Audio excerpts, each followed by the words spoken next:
Hello everyone.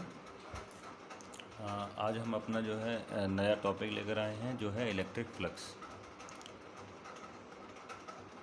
पिछले lecture में आपने इलेक्ट्रिक फील्ड के बारे में स्टडी कर लिया और electric field due to an electric dipole के बारे में आपने स्टडी किया। ठीक है, उसके बेसिस पे आपने कैलकुलेट किया था एक्सियल लाइन पे इलेक्ट्रिक फील्ड क्या होगा। साथ में अगर आपको इक्वेटोरियल लाइन पे जो इलेक्ट्रिक फील्ड निकालना है तो वो क्या होगा। ठीक है, आज जो हम बात करने जा रहे हैं वो बात करने जा रहे हैं फ्लक्स इलेक्ट्रिक फ्लक्स की। तो इलेक्ट्रिक फ्लक्स क्या से पहले हम जाने फ्लक्स क्या होता है। तो फ्लक्स क्या है कि अगर किसी एरिया से number of field line passing through an area, ठीक है, एक पर्टिकुलर एरिया से अगर किसी चीज़ का फ्लो हो रहा है, ठीक है, तो वो चीज़ कहलाती है आपकी फ्लक्स। वो चीज़ आपकी कहलाती है फ्लक्स। यानी कि अगर हम कह सकते हैं इस चीज़ को rate of flow through an area is flux. यानी कि किसी एरिया से जो फ्लो का रेट है उसको हम कहते हैं फ्लक्स। जैसे अगर आपका जो है पाइप के थ्रू वाटर फ्लो हो रहा है, एक पाइप से वाटर फ्लो हो रहा है और एक आप जो है वहाँ पर जो है अपना जो है एक एरिया ले जाएं, एक सर्कल की कोई चीज़ ले जाएं तो उसको आप रखेंगे तो उस जो सर्कुलर चीज़ आपने रखी है उससे कितना वाटर फ्लो हो रहा है तो वो वाटर का फ्लक्स कहलाएगा। ठीक है, ऐसे ही आज हम जो बात करने जा रहे हैं वो बात करेंगे इलेक्ट्रिक फ्लक्स की, जो चार्ज पार्टिकल के थ्रू होगा। तो इलेक्ट्रिक फ्लक्स डिफाइन करते हैं हम number of field line passing through an area. अगर हम इलेक्ट्रिक फ्लक्स की बात करें, electric flux it is defined as the number of electric field lines. क्योंकि इलेक्ट्रिक फ्लक्स की बात कर रहे हैं तो यहाँ पर electric field lines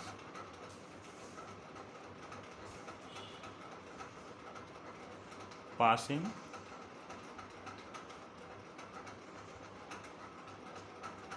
through an area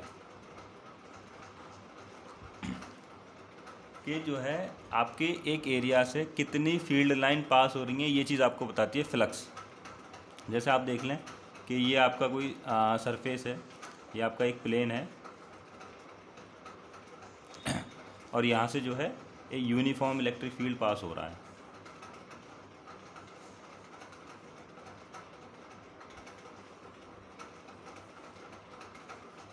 आपसे कहा जाए कि यहाँ से निकालिए, you have to calculate the flux, और फ्लक्स को हम रिप्रेजेंट करते हैं फाई से। Flux is represented as phi और इसके नीचे हम ई, फाई ई, ये डिनोट करते हैं फ्लक्स से, फ्लक्स के लिए। तो यहाँ पर जो है आप देखें सिंपली आप क्या कहेंगे कि जो ये यूनिफॉर्म इलेक्ट्रिक फील्ड है, नॉन यूनिफॉर्म नहीं है। ये जो फील्ड है वो यूनिफॉर्म इलेक्ट्रिक फील्ड है। ठीक है, तो इस पूरे सरफेस से जो इलेक्ट्रिक फ्लक्स होगा वो क्या होगा, अगर डेफिनेशन के हिसाब से जाएँ कि number of field line passing through an area, यानी कि इस एरिया से कितनी फील्ड लाइन पास हो रही हैं। एक तो तुम्हें पता है कि इलेक्ट्रिक फील्ड इतना पास हो रहा है इनटू दैट एरिया।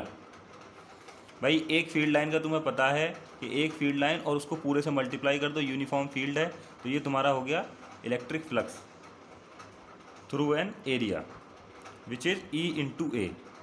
अगर जो फील्ड लाइन है, जैसे अगर इसी को देखें, अगर हम वाटर के अंदर अगर देखें कि अगर आपका जो है एक ट्यूब से वाटर फ्लो हो रहा है तो वहाँ पर आप ऐसी एक प्लेट लगा दें सर्कुलर, तो कितने जो है वाटर का फ्लो कितना हो रहा है, वहाँ से किस रेट से वाटर फ्लो हो रहा है वो वाटर का फ्लक्स बताएगा। ऐसे ही इलेक्ट्रिक फील्ड किस रेट से फ्लो हो रही हैं यहाँ से, तो वो चीज़ तुम्हें बता रही है rate of flow of field lines, यानी नंबर ऑफ फील्ड लाइंस कितनी फ्लो हो रही हैं, ये चीज़ तुम्हें बताएगी इलेक्ट्रिक फ्लक्स यहाँ से इस सरफेस से। ये जो है सरफेस के क्या है, परपेंडिकुलर है। ये सरफेस के यानी कि ये इलेक्ट्रिक फील्ड लाइन जो जा रही हैं तो ये इसके परपेंडिकुलर हैं। सिमिलरली अगर हमारा ऐसे ही इलेक्ट्रिक फील्ड लाइन जा रही है, यूनिफॉर्म इलेक्ट्रिक फील्ड है हमारे पास यूनिफॉर्म इलेक्ट्रिक फील्ड है, और वहाँ पर जो एरिया है आप पैरेलल आपने इलेक्ट्रिक फील्ड के रख दिया, तो यहाँ से कितना फ्लक्स हो जाएगा, यहाँ से आपका कितना फ्लक्स हो जाएगा अगर आप फ्लक्स कैलकुलेट करेंगे तो वो सिंपली ज़ीरो निकल के आ रहा है, that will equals to zero, क्योंकि इस सरफेस से तो कोई फील्ड लाइन पास नहीं हो रही। अच्छा, दूसरी इम्पॉर्टेंट चीज़ यहाँ पर जो है जानने वाली, जो समझने वाली चीज़ है कि हम जो बात करते हैं यहाँ पर एरिया वेक्टर की बात करते हैं। ये सिंपली एरिया नहीं है, ये एरिया वेक्टर की बात कर रहे हैं हम।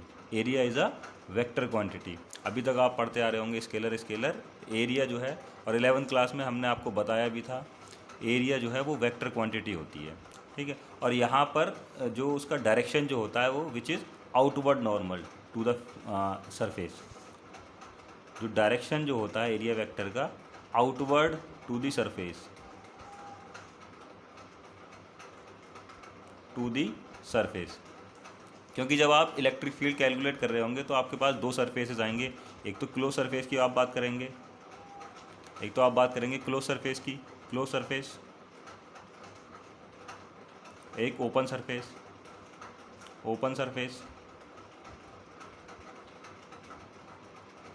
तो क्लोज सरफेस और ओपन सरफेस में, जब ओपन सरफेस का तो आपने सीन देख लिया कि कोई भी प्लेन है तुम्हारे पास। अब आप जो है इसमें एरिया वेक्टर जो है इस डायरेक्शन में ले लें, इसके परपेंडिकुलर इधर ले लें या इस डायरेक्शन में लें। यानी कि आपके पास ये आपका प्लेन है तो आप इस डायरेक्शन में एरिया ले लें, एरिया वेक्टर इस डायरेक्शन में ले लें, या फिर इस डायरेक्शन में ले लें, दूसरी तरफ से ले लें। तो ये आपका जो है एरिया वेक्टर ओपन सरफेस के लिए दोनों तरफ ले सकते हैं। लेकिन जब आप क्लोज सरफेस की बात करेंगे, आप जब क्लोज सरफेस की बात करेंगे, क्लोज सरफेसेस के केस में अब यहाँ हम कौन सा एरिया लें, मतलब ये जो ये वाला जो फेस है इसमें आउटसाइड की तरफ लें या इनसाइड वाला लें। तो हमारा जो कन्वेंशन है कि जो एरिया वेक्टर है वो which is always outward to the surface. यानी कि ये टॉप वाले के लिए ऊपर की तरफ होगा, इस वाले सरफेस के लिए बाहर की तरफ होगा, इस वाले सरफेस के लिए जो एरिया वेक्टर है वो नीचे की तरफ होगा। तो ये हमारा जो है क्लोज सरफेसेस के लिए हम जब भी बात करेंगे तो वो बात करेंगे एरिया वेक्टर की कि which is outward to the surface. तो ये तुम्हारे पास एक डेफिनेशन आ गई इलेक्ट्रिक फील्ड फ्लक्स की, और फ्लक्स के बारे में तुमने पता कर लिया कि how you will calculate the electric flux when you have the field line perpendicular to the surface and when the field line are parallel to the surface. तो इसको एक जनरल फार्मूले में लेके, अगर ये अभी तो जो है हमारे पास क्लियर था कि जो इलेक्ट्रिक फील्ड लाइन है वो परपेंडिकुलर है सरफेस के या फिर पैरेलल है सरफेसेस के, ठीक है। अगर जैसे ये मेरे पास कोई सरफेस है, ये प्लेन सरफेस है और यहाँ से जो है हमारे फील्ड लाइंस जा रही हैं, these are the electric field lines. Electric field जो है वो कुछ एंगल पर है। अब क्लियर नहीं है कि ये प्लेन के पैरेलल है या फिर प्लेन के परपेंडिकुलर है। जो इलेक्ट्रिक फील्ड है वो सरफेस के कुछ एंगल पर है, ठीक है।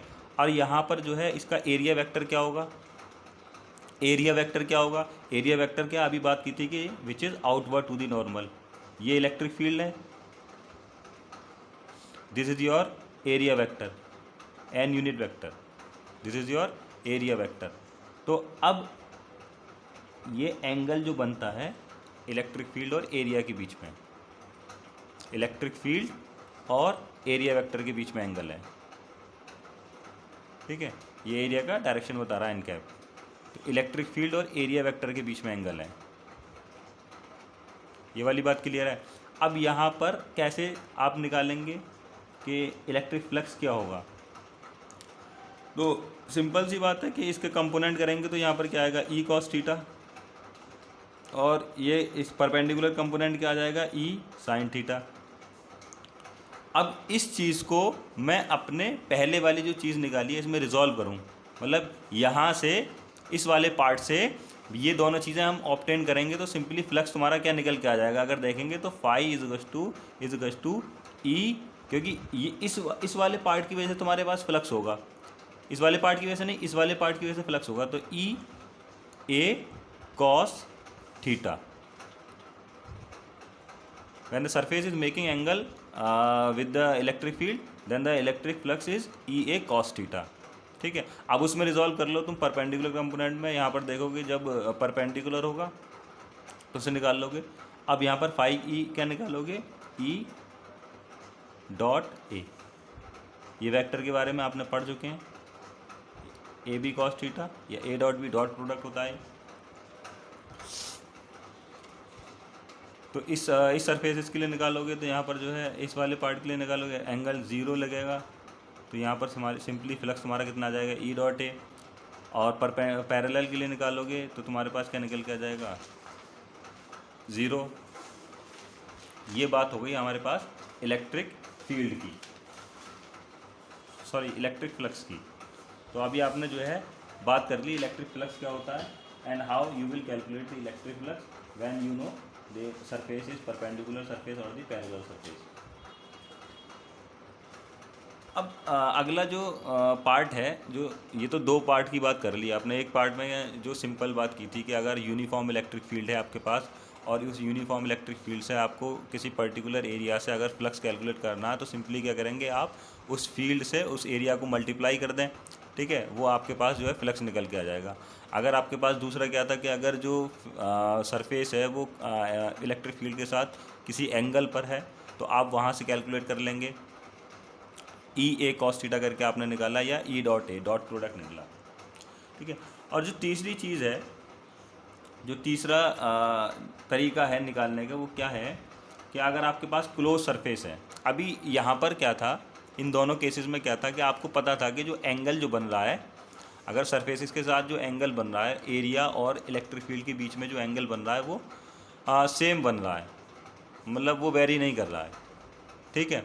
लेकिन अगर इलेक्ट्रिक फील्ड और एरिया के बीच में, एरिया वेक्टर के बीच में अगर एंगल वेरी करे, जैसे अगर आप स्फीयर का केस ले लें, ठीक है, तो यहाँ पर जो है हर पॉइंट पे जो है अगर इलेक्ट्रिक फील्ड की वैल्यू आपको पता है और एरिया वेक्टर जो है हर पॉइंट पे अलग अलग जो है एंगल बनाएगा उसके साथ, इलेक्ट्रिक फील्ड के साथ। अगर यहाँ से इलेक्ट्रिक फील्ड जा रहा है तो ये जो इलेक्ट्रिक फील्ड के साथ जो एंगल बनेगा वो डिफरेंट एंगल बनेगा। तो उस कंडीशन में फ्लक्स कैसे निकालेंगे? तो हम क्या करते हैं, हमारा जो तरीका रहता है वो क्या है कि हमने जो सरफेस है उसका एक पार्ट ले लिया, एक छोटा सा एरिया ले लिया डी ए, एक छोटा सा एरिया ले लिया डी ए, उससे हमने इलेक्ट्रिक फ्लक्स निकालना है। तो अब इसकी वजह से हम इलेक्ट्रिक फ्लक्स निकाल लेंगे एक छोटे से पार्ट की वजह से, तो डी फाई हमारा निकल के आ जाएगा। इस छोटे से पार्ट की वजह से हमारे पास इलेक्ट्रिक फ्लक्स निकल के आ जाएगा E into d phi d A.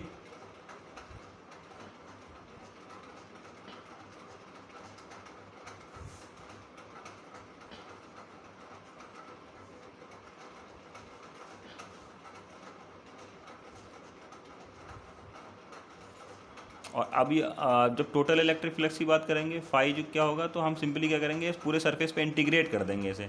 Integration आपने सबने पढ़ा है, तो इंटीग्रेट इसे कर देंगे तो फाइनली जो हमारे पास जो फ्लक्स की वैल्यू आएगी इस कंडीशन में वो निकल के आ जाएगी ई डॉट डी ए। यह हमारे पास तीसरे तरीका हो गया इलेक्ट्रिक फ्लक्स को निकालने का, अगर आपके पास जो एंगल है वो सेम नहीं बन रहा है। तो आप सिंपली पहले एक पार्ट से निकाल लें इलेक्ट्रिक फ्लक्स और उसको पूरे सरफेस पे इंटीग्रेट कर दें, ठीक है। ये एक तरीका हो गया आपके पास। आइए सवाल देखते हैं, सवाल देखते हैं। सवाल क्या कह रहा है कि एक सिलेंडर है,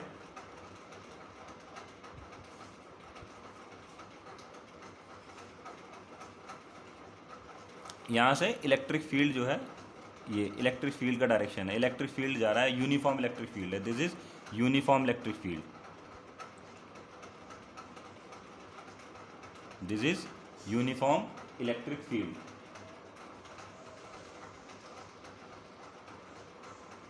तो now we have to calculate the total flux through the surface.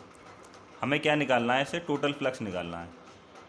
We have to calculate the total flux through the surface.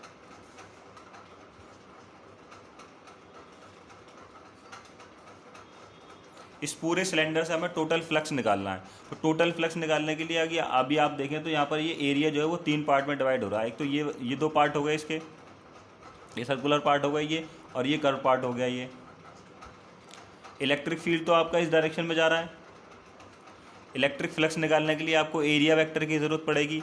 तो एरिया वेक्टर की ज़रूरत पड़ेगी तो हमने ये मान लिया कि this is your surface 1, this is your surface 2 and this is your surface 3.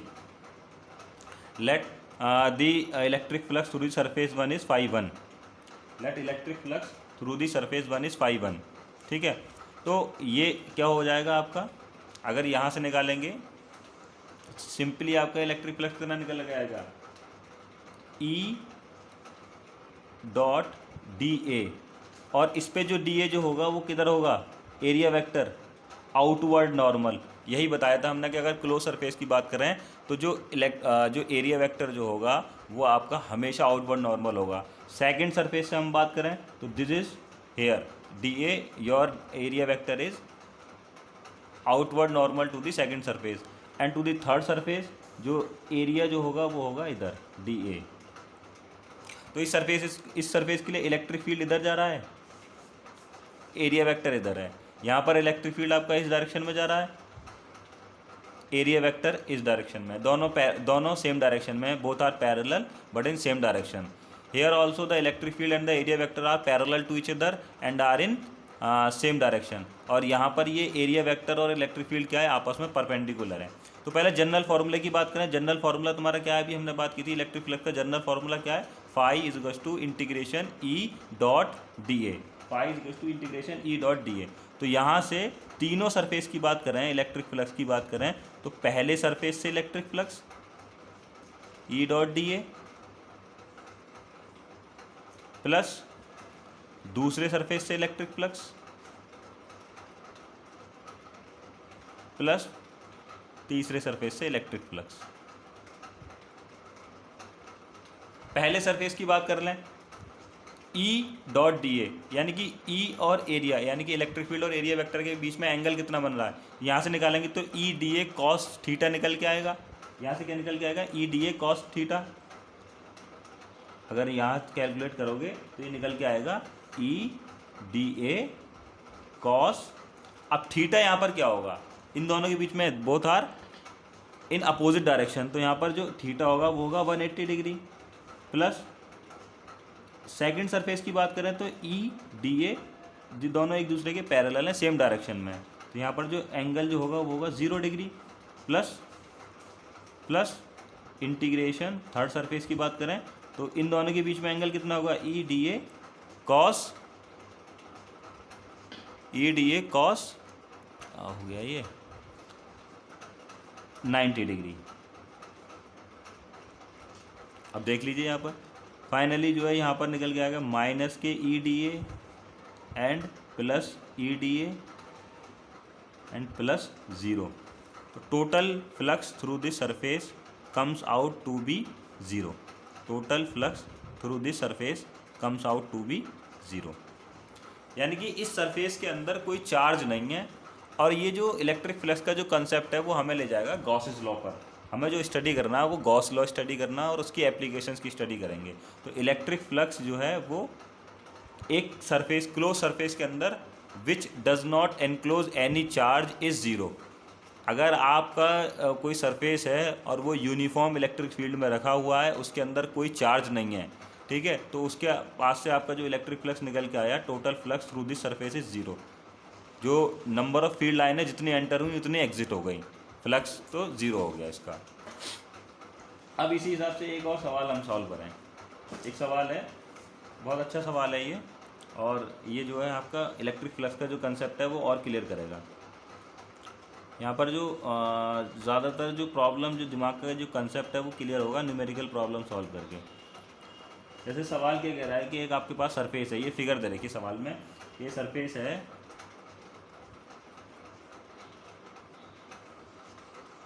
थोड़ा बना लूँ मैं इसे. तो ये फिगर है, सवाल की जो क्वेश्चन है उसकी जो फिगर है, ये क्यूब है ये, जिसका जो है एक पॉइंट है जो x = 1 मीटर पे लोकेटेड है, और जो अगला पॉइंट है वो x = 3 मीटर पे लोकेटेड है. तो ये एक यूनिफॉर्म इलेक्ट्रिक फील्ड में रखा है, ठीक है. जो यूनिफॉर्म इलेक्ट्रिक फील्ड है वो दे रखा है E = 3xi प्लस 4j. ठीक है, तो हमें निकालना क्या है, हमें निकालना है राइट फेस से इलेक्ट्रिक फ्लक्स क्या होगा, राइट फेस से इलेक्ट्रिक फ्लक्स क्या होगा, लेफ्ट फेस से इलेक्ट्रिक फ्लक्स कितना होगा, और टॉप फेस से इलेक्ट्रिक फ्लक्स कितना होगा। ये 3 चीज़ें हमें निकालनी है। ये आपका ये जो है नॉन यूनिफॉर्म इलेक्ट्रिक फील्ड दे रखा है आपको, और आपको निकालना है कि what is the electric flux through the right face. ठीक है, राइट फेस से इलेक्ट्रिक फ्लक्स क्या होगा। देखो राइट फेस के लिए जो आउटवर्ड नॉर्मल होगा एरिया वेक्टर वो ये हो गया। सिमिलरली जो लेफ्ट सरफेस होगा, लेफ्ट सरफेस के लिए जो नॉर्मल हो गया वो ये हो गया आउटवर्ड नॉर्मल, बाहर की तरफ एरिया ये हो गया। ठीक है, एरिया वेक्टर। ऐसे ही टॉप सरफेस के लिए एरिया वेक्टर ये हो गया आउटवर्ड नॉर्मल। ये राइट फेस के लिए, ये लेफ्ट के लिए, और ये टॉप के लिए। ठीक है, तो पहले तो हम अपना जो बेसिक फॉर्मूला है उसकी बात करेंगे। जो फ्लक्स है वो क्या होता है तुम्हारा, ई डॉट डी ए। ये आपका इलेक्ट्रिक फ्लक्स का फॉर्मूला है। तो राइट फेस की अगर हम बात करें, ई dot d A integration, electric field कितना दे रखा है हमें, 3xi प्लस 4j डॉट, और यहाँ पर ये एक्स एक्सिस, ये किधर जा रहा है, पॉजिटिव एक्स एक्सिस की तरफ। This is in the direction of positive x axis. तो ये कौन सा हो गया, D A I vector, D A into I cap, D A into I cap. भाई ये आपका इलेक्ट्रिक फील्ड की वैल्यू हो गई, और ये आपके एरिया वेक्टर की वैल्यू हो गई।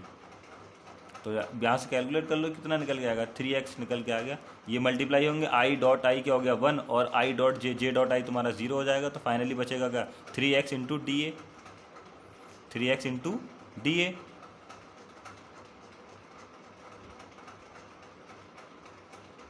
अब x की वैल्यू यहाँ पर आपकी क्या है, x की वैल्यू क्या है यहाँ पर राइट फेस, इस वाले फेस के लिए, राइट के लिए x 3 मीटर तक है ना। यहाँ पर जो x है वो है 3 मीटर।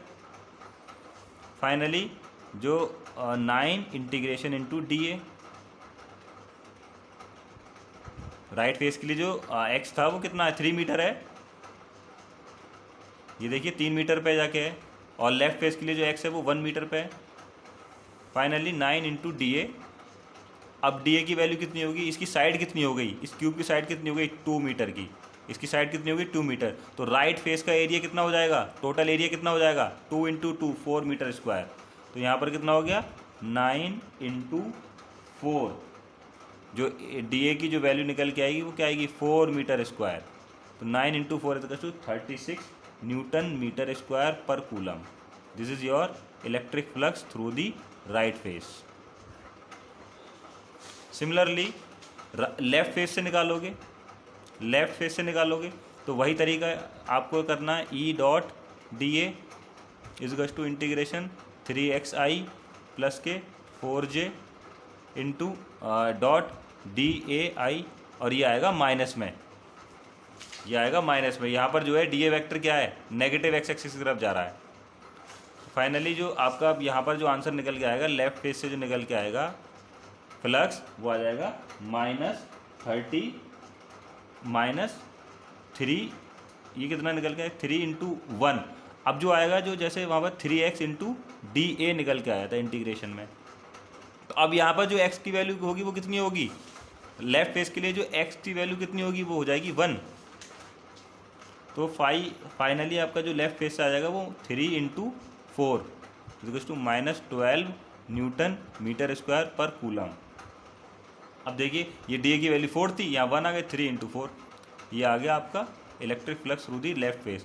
टॉप फेस के लिए बात करें, जब टॉप फेस की बात करेंगे तो इलेक्ट्रिक फील्ड ये जा रहा है, और आपका जो एरिया वेक्टर है वो कहाँ पर है, जे डायरेक्शन में।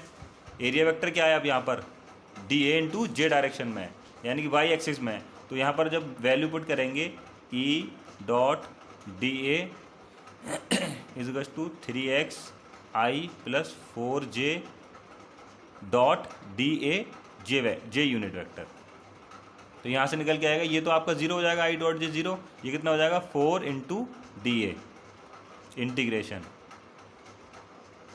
This will comes out to be 16 newton metre square पर coulomb from the top face.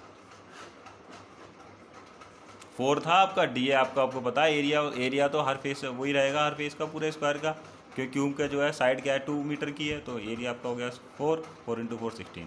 तो ये आपका हो गया, ये न्यूमेरिकल प्रॉब्लम होगी आपकी इसके बेस पे। तो ये आपकी कहानी थी फ्लक्स की, ये इलेक्ट्रिक फ्लक्स की कहानी हो गई। अब हम बात करेंगे, अगली जो बात करने जा रहे हैं वो है गॉसेस लॉ की।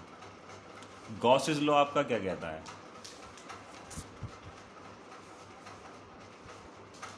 गॉसेस लॉ जो है, 2 मिनट,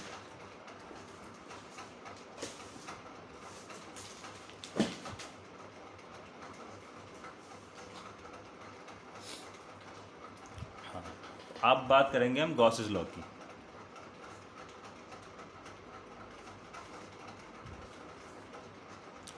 तो गॉसेस लॉ क्या करता है? It relate the electric field at any point on a close surface and net charge enclose by the surface.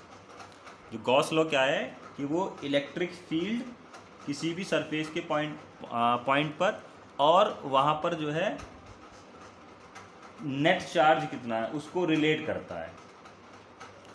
Electric field और चार्ज को रिलेट करेगा, इलेक्ट्रिक फील्ड और चार्ज में रिलेशन बताएगा। वो क्या है कि electric flux through a close surface, क्या बताता है गॉस लॉ कि electric flux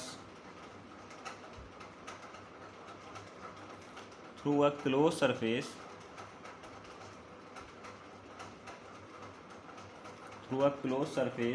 is equal to the 1 upon epsilon naught times the charge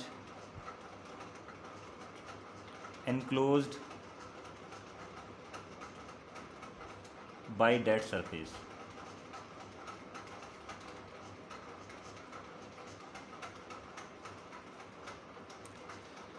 ये क्या कहता है? Electric flux through a close surface is equal to the 1 upon epsilon naught times the charge enclose by that surface. यानी कि आपके पास अगर close surface है और उसमें जो चार्ज है वो क्यू, उसने चार्ज जो एनक्लोज कर रखा है वो क्यू एनक्लोज कर रखा है।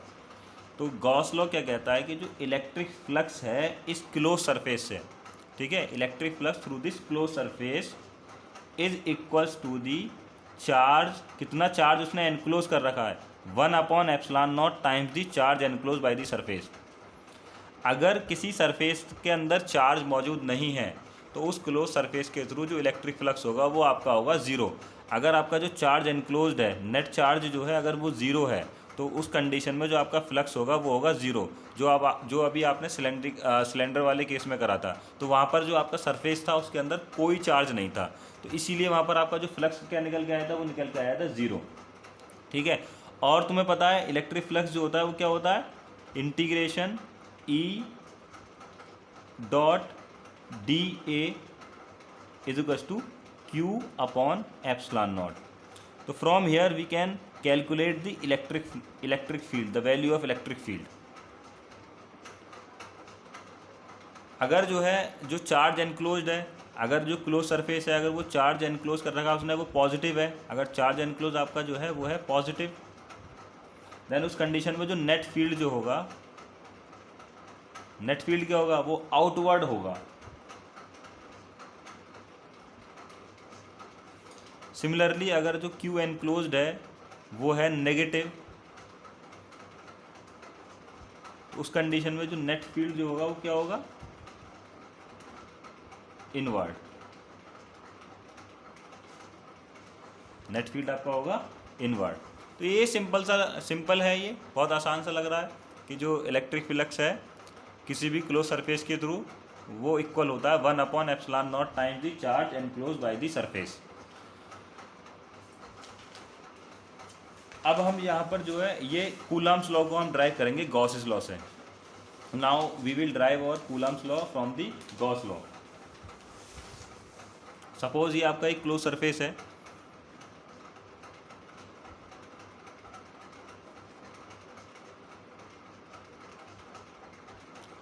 Gauss's law and Coulomb's law.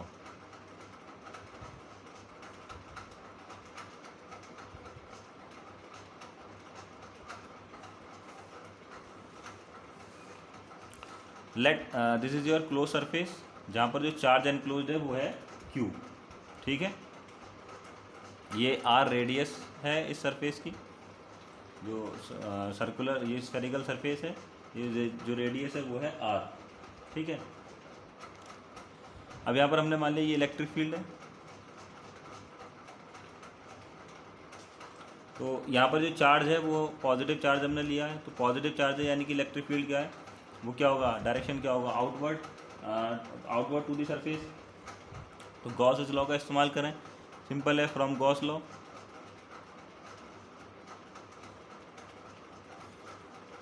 Gauss law phi जो होगा वो तुम्हारा क्या आएगा, E dot dA is equal to Q upon epsilon naught. अब E तो आपका जो है E क्या है, ये कांस्टेंट है यहाँ पर, तो ये it can be taken out from the integration. और एरिया तुम्हारा क्या होगा, स्फीयर का एरिया क्या होगा, 4πr²। इसका जो आपने जो DA लिया है एरिया, उस पर जो इलेक्ट्रिक फील्ड की बात की है, तो ये एरिया क्या होगा, टोटल इंटीग्रेट करोगे तो एरिया क्या निकल के आएगा इसका, 4πr² which is equal to Q upon epsilon naught. तो फाइनली यहाँ से E तुम्हारा क्या निकल के आएगा, 1/4πε0 Q अपॉन r²। यही तो इलेक्ट्रिक फील्ड की वैल्यू निकल के आती है। This is your electric field from the Gauss's law, this is your electric field from the Gauss's law. अब गॉस लॉ के बारे में कुछ इंपॉर्टेंट पॉइंट हम लिख लें, important points about the Gauss law.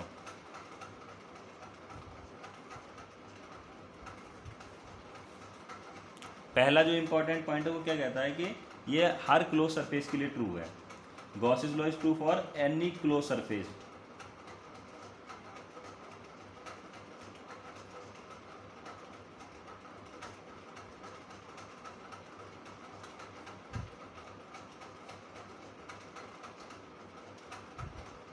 Any close surface, अब उसका शेप साइज क्या है इससे कोई मतलब नहीं है, no matter about the shape and size.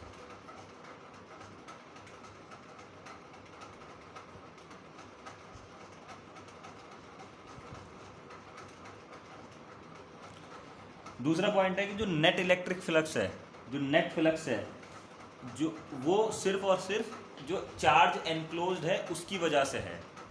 जो नेट इलेक्ट्रिक फ्लक्स होगा which is by the enclose charge, यानी कि अगर कोई सरफेस है उसके अंदर चार्ज रखें और कुछ चार्ज बाहर रखें, ठीक है, तो जो इलेक्ट्रिक फ्लक्स जो होगा ये अंदर चार्ज रखा है, ये बाहर चार्ज रखा है। जो नेट इलेक्ट्रिक फ्लक्स जो होगा वो इस चार्ज की वजह से होगा, बाहर वाले चार्ज से हमें कोई मतलब नहीं है, इसको नोट कर लेना तुम, ठीक है। जो नेट इलेक्ट्रिक फ्लक्स है which is by the charge enclose through the surface, close surface, ठीक है, बाहर वाले चार्ज से फ्लक्स का कोई मतलब नहीं है। ये बहुत इंपॉर्टेंट पॉइंट है, ठीक है। उसके बाद तीसरा पॉइंट जो आता है आपका, थर्ड पॉइंट क्या कहता है, थर्ड पॉइंट कहता है कि